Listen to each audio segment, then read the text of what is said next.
Hey guys, thanks for tuning in to another video on ForgottenWeapons.com. I'm Ian McCullum, and I am very excited today to present to you Small Arms of the Cold War, Battle Rifles of NATO. This is a book that we launched about 6 months ago that is now fully printed and has arrived in our warehouse, and as of today, when I'm filming this video, books have started shipping out to our pre-order customers. So I figured this would be a good chance to present you with the whole contents of the book and what you can expect from it and why I think it's a pretty cool piece of literature. When I went to start working on this book, one of the things that I realized is there isn't really a good reference source for all of the major battle rifles put together. There are some good books on the FAL. There's maybe like one good book on the G3 system. It's like one good book on the AR-10 system. There's a number of good books on the M14 system, but nothing that really pulls these all together to show you the scope of battle rifle usage in basically NATO Western Europe during the first half of the Cold War. And so that's what I wanted to put together, and that's what we have here for you. So the book is written by me. It is photographed by my longtime companion, James Rupley, who's also photographed for the whole Vickers Guide series. His work is phenomenal. He's done most of the photography for all of our head stamp books. You will really love the photo quality in this. It's fantastic. He and I collected or took these pictures over the course of several years and in a bunch of different countries to be able to bring you the whole overview of NATO and associated Cold War battle rifles. And I say and associated because we do have a few non-NATO countries represented in here. For example, Austria and Switzerland. This is primarily a book on battle rifles, full power rifle cartridge infantry rifles that are semi-automatic. Some select fire, some just semi-automatic. The book is broken up into 7 main chapters. We have a brief introduction first, but then our first main chapter is precursors, the story of where the battle rifle came from. So that begins before World War I. It begins with the Mondragon, the 1908 Mondragon, then moves to the French RSC 1917 and 1918 during World War I, the first actual really mass combat issued battle rifles.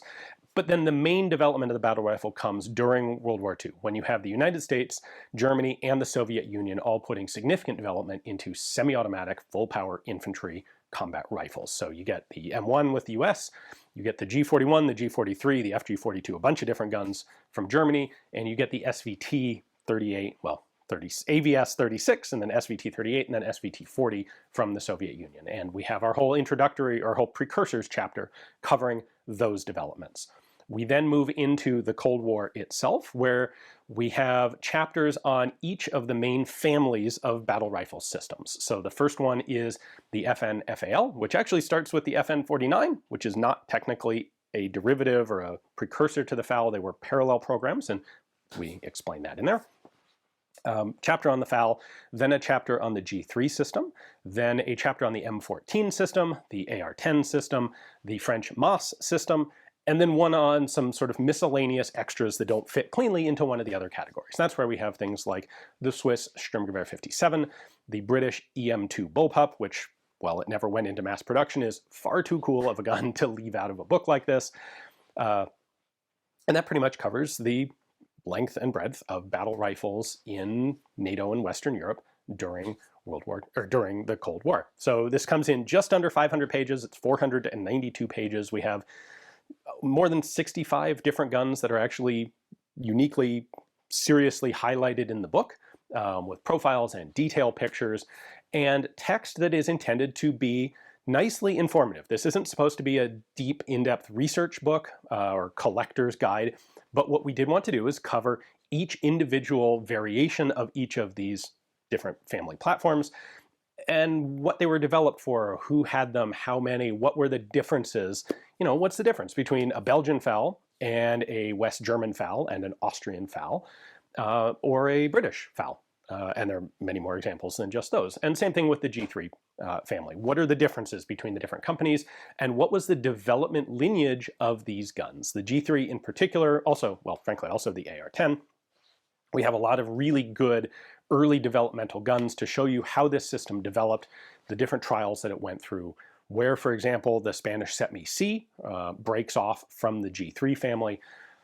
I'm pretty happy with it. This is intended to be primarily like a coffee table, browse through it, and learn something sort of book. But I'm really happy with the amount of information that we were able to cram into it in and amongst all of the really fantastic photos. So, like I said, these are available in our warehouse and shipping now. We have several different options, everything from the standard, just regular plain book. We have signed copies of the book, that's hand signed by me. And we also have slip cases. These are pretty darn cool. Just a fancy way to store and protect the book. And then we have signed versions in slipcases. So the price goes up with every additional level, but you can find all of them at our website, headstamppublishing.com, which I will link in the description text below. I can't guarantee that they'll arrive by Christmas at this point. I hope they will, but it kind of depends how fast the warehouse is able to ship out all of our pre-orders and then get additional orders out the door. So if you're looking for a cool reference, if you like battle rifles, if you're into cloning FALs, G3s, M14s, those sorts of guns, I think you will definitely enjoy reading through my newest book. Anyway, hopefully you guys enjoyed it. Thanks for watching.